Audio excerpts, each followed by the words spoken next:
Hi, Livy. It's Mima. I have another book for you today. Today I have Corduroy by Don Freeman.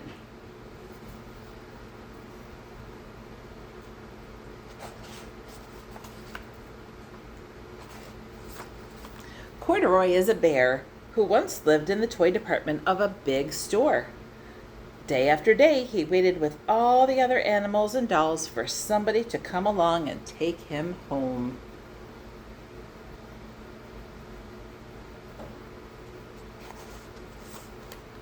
The store was always filled with shoppers buying all sorts of things, but no one ever seemed to want a small bear in green overalls.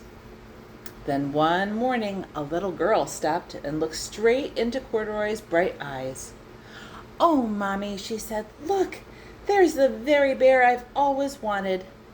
"Not today, dear," her mother sighed. "I've spent too much already. Besides, he doesn't look new. He lost the button to one of his shoulder straps."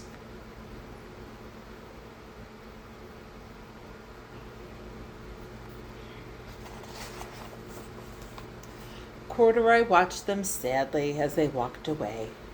"Oh, I didn't know I'd lost a button," he said to himself. "Tonight I'll go and see if I can find it." Do you think he's going to find his button? I wonder.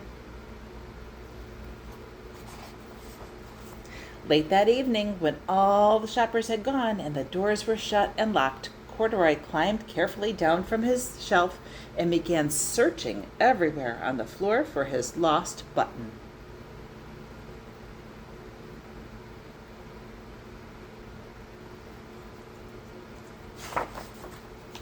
Suddenly, he felt the floor moving underneath him. Quite by accident, he stepped onto an escalator, and up he went. Could this be a mountain? He wondered. I think I've always wanted to climb a mountain. Oh, where's he going?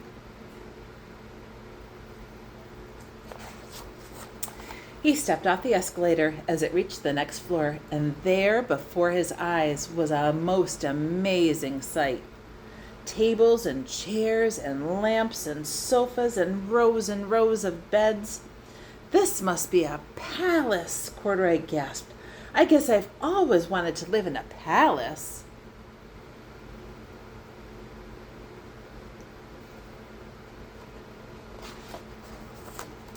He wandered around admiring the furniture. "This must be a bed," he said. "I've always wanted to sleep in a bed." And up he crawled onto a large, thick mattress. All at once he saw something small and round. "Why, here's my button," he cried, and he tried to pick it up. But like all the other buttons on the mattress, it was tied down tight.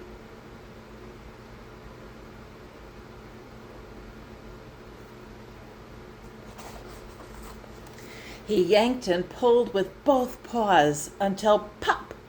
Off came the button, and off the mattress Corduroy toppled. Bong! Into a tall floor lamp, and over it fell with a crash. Oh no.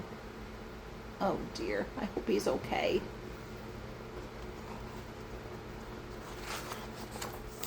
Corduroy didn't know it, but there was someone else awake in the store. The night watchman was going his rounds on the floor above, and when he heard the crash, he came dashing down the elevator. "Now who in the world did that?" he exclaimed. "Somebody must be hiding around here."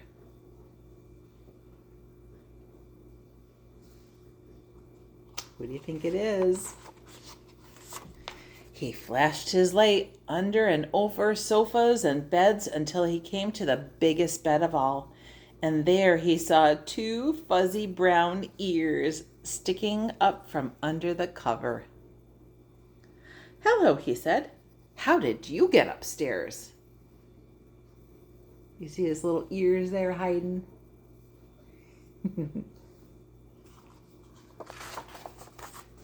The watchman tucked Corduroy under his arm and carried him down the escalator and set him on the shelf in the toy department with the other animals and dolls.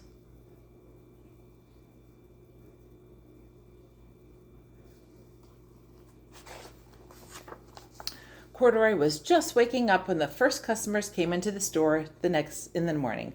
And there, looking at him with a wide, warm smile, was the same little girl he'd seen only the day before.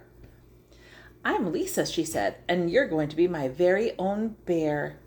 Last night I counted what I saved in my piggy bank, and my mother said I could bring you home." Ah.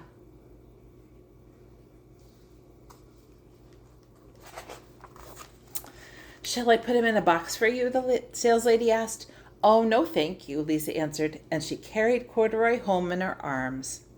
She ran all the way up 4 flights of stairs into her family's apartment and straight to her own room.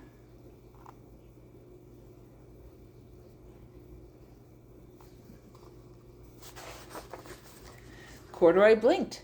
There was a chair and a chest of drawers, and alongside a girl-sized bed stood a little bed just the right size for him. The room was small, nothing like that enormous palace in the department store. "This must be home," he said. "I know, I've always wanted a home." Lisa sat down with Corduroy on her lap and she began to sew a button on his overalls. "I like you the way you are," she said, "but you'll be more comfortable with your shoulder strap fastened."